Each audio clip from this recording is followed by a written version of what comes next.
Have you ever wondered if a crankshop homepage is undermining your rankings? It is. Deleting half of your homepage links can boost your sales by up to 50% by the next link juice calculation of your shop.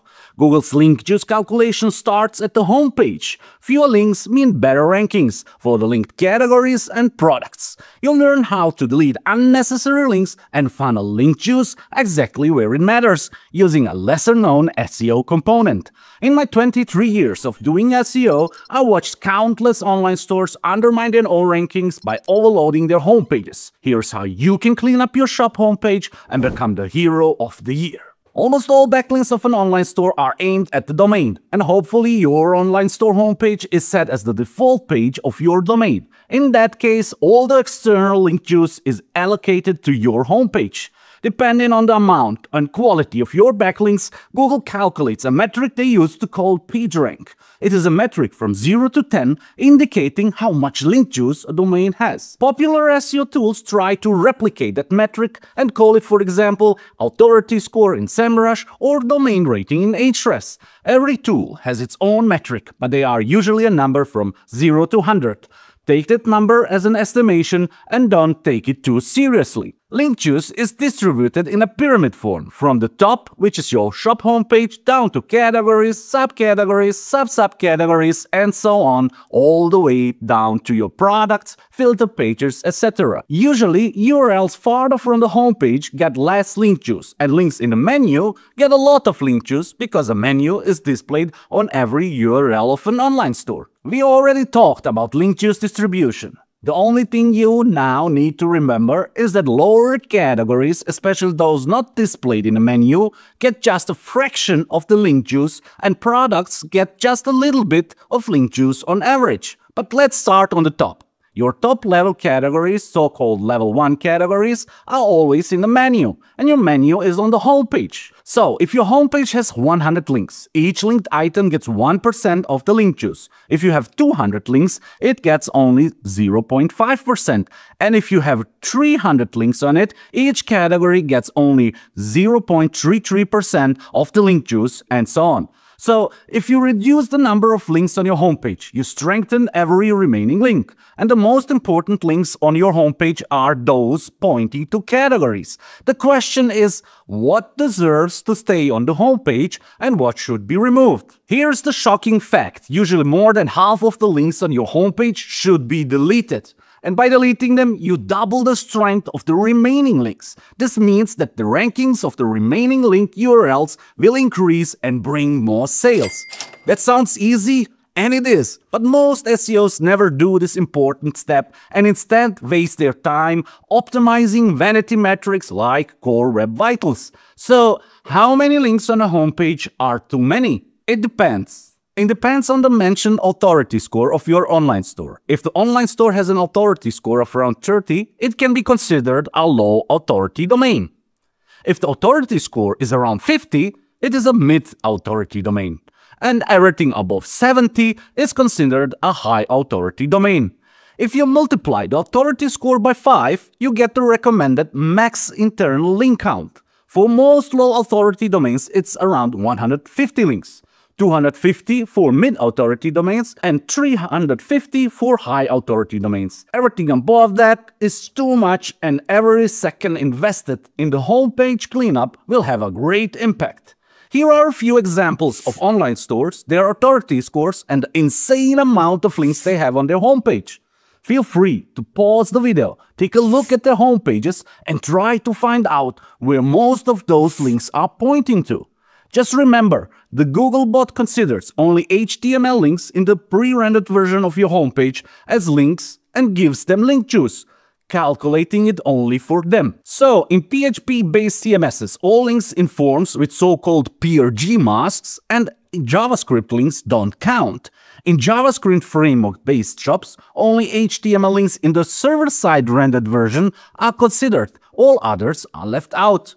Don't ever use rel nofollow links for internal links. Don't mix them up with the nofollow meta tag. Using the rel follow on internal links won't save any link juice. Okay, let's see which 7 parts of the homepage we can delete to boost rankings and therefore the online store sales. We have already covered this topic, so I'll be brief. In low authority shops, only level 1 and level 2 categories should remain in the menu.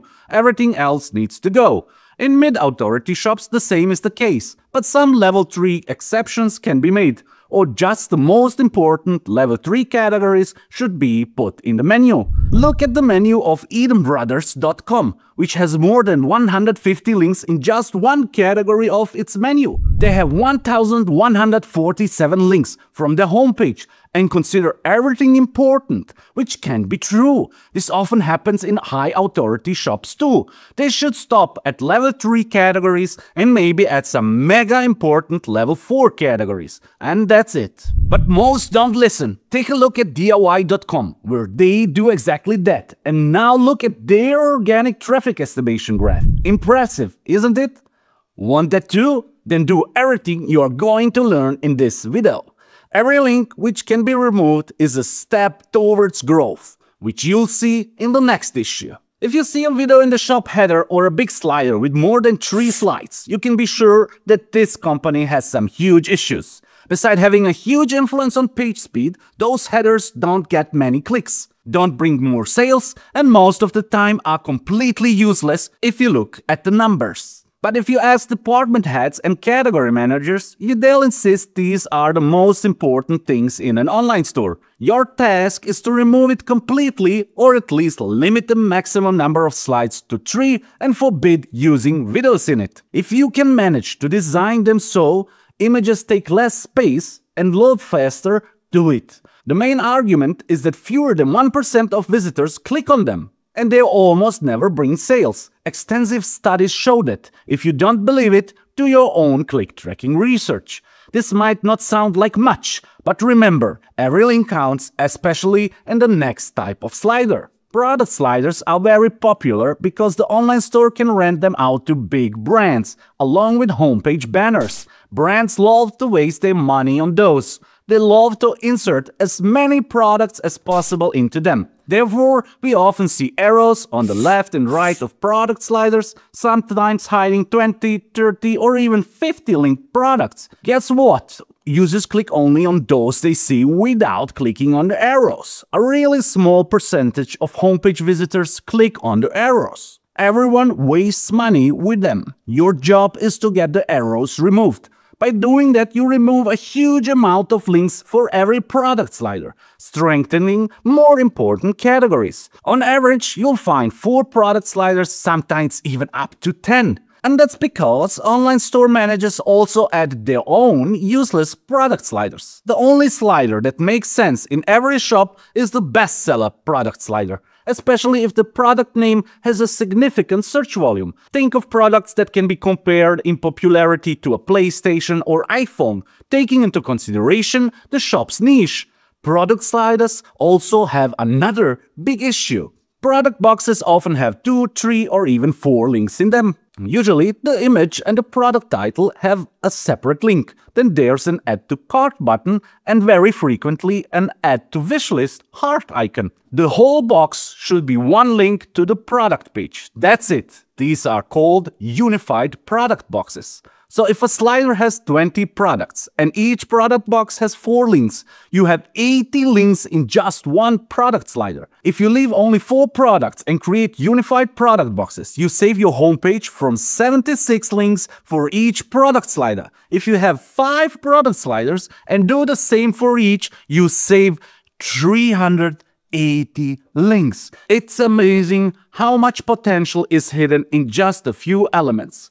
Who would have thought you can save so much more link juice with this than by cleaning up a menu? Now we are past half of the homepage, where research shows fewer than 55% of users scroll to. For the rest of the homepage, only 15% of users see it. Next are big and small banners. You can save link juice there. Let's see how. Usually, what you see next are either white banners or smaller groups of rectangular banners. Again, mostly paid banners. Remove all unpaid banners, especially those pointing to categories and subcategories already present in the menu. You'll be left with discount banners and paid banners. Optimize those images as much as possible to improve loading times and then hide those banner links from Google. You can apply PRG mask on PHP-based shops, and in JavaScript framework-based shops, just make them pure JavaScript links that aren't shown in the server-side rendering and only in the client-side rendering. Next to be taken care of are the popular brand logos. It is very popular to put a lot of brand logos linking brand landing pages on the homepage. Do you hear the slider alarm? It might be funny, but those sliders can hide even more links than product sliders. Try everything in your power to reduce the amount of linked brand logos and make sure they have the brand name in the alt tag and that the brand name has a big search volume. Avoid any hover effects, for example showing colored brand logos when black and white logos are hovered, because if CSS is used, those images are being loaded and negatively influence loading times. Low authority shops should stick to no more than 6 brand logo links, mid authority shops to no more than 10, and high authority shops should definitely stop at 20. Again, if they are listed in the menu, they shouldn't be here. If you can't find a compromise, mask them too. With masking, you can achieve your desired link count every time. You can't overdo it. If you end up in discussions with other stakeholders after you submitting your change request, don't give the discussion up too early, just because you can mask everything. Brand logos will still influence loading times on PHP-based shops. Your homepage should also load as fast as possible, ideally not slower than 3 seconds and in the worst case not slower than 5 seconds. Lastly, optimizing your footer links also plays a huge role. Let's take a look at them. The footer is like a bunch of unclosed browser tabs you think you'll need later but never revisit, like a watch later trash can playlist. First, delete all links that already appear anywhere on the homepage, such as login, register, my account, wishlist, and so on. Then proceed with deleting all category and product links. Then mask the payment provider and credit card logos, as well as all social media links. So you're left only with the legal links. Try to bundle the legal links if possible and leave only the ones required by law. Check this with the legal department. They need to provide proof that every link they say is necessary truly is. Ask them to show proof of the fee you'd have to pay if that link isn't present. If they can't provide it, bundle them on a landing page called legal and link to that page instead. Okay, now half of your homepage should be gone, at least in terms of links. You usually have some room left to insert new links. That's where the magic happens. You might have heard about pre-footers, a footer before the footer, having several columns full of links. But what should be linked from there, and does that ugly thing really work? Yes, it does. Many shops have made huge sales gains by implementing it. Look at all your ranking positions for transactional keywords and filter them to show only top 11 to top 20 rankings. Now sort them by search volume. Download the list and delete all category URLs already in the menu. You'll be left with a list of level 3 and level 4 categories that just need a nudge to land in the top 10 for transactional keywords with significant search volume. All you need to do is place a link in the pre-footer to those URLs using the keyword from that report. The only adjustment should be to make it plural. You can sort them and give each column a name or call it just trending searches like Target.com does. So if you rank for wooden kitchen door in position 12 with your level 4 category, add a link in the pre-footer with the anchor text wooden kitchen doors. You can place 20 different links in the beginning or up to 50 if you have enough room. If you run out of categories, add product pages that fit in the same criteria for product keywords. And if you still have room left, add category filter combinations if they are set to index. Again, do this only for transactional keywords where you rank from 11 to 20 and the search volume is high. You will see a big spike in organic sales after Google's link juice calculation is done. That usually happens no later than after a core update, which occurs about every 3 months. But sometimes Google initiates a separate link juice calculation for your domain when it sees big changes. And what is a big change if not a huge homepage cleanup? If that happens, you'll see results in just 2 weeks. You can confirm that by analyzing your crawl stats in the Google Search Console. If you see an unusually big spike, a link juice recalculation is very likely happening. If you want to get similar e-commerce SEO tips and hacks once a week in your email inbox, please subscribe to a free newsletter. Watch this video next to save 50% link juice through htaccess redirects and rank even better.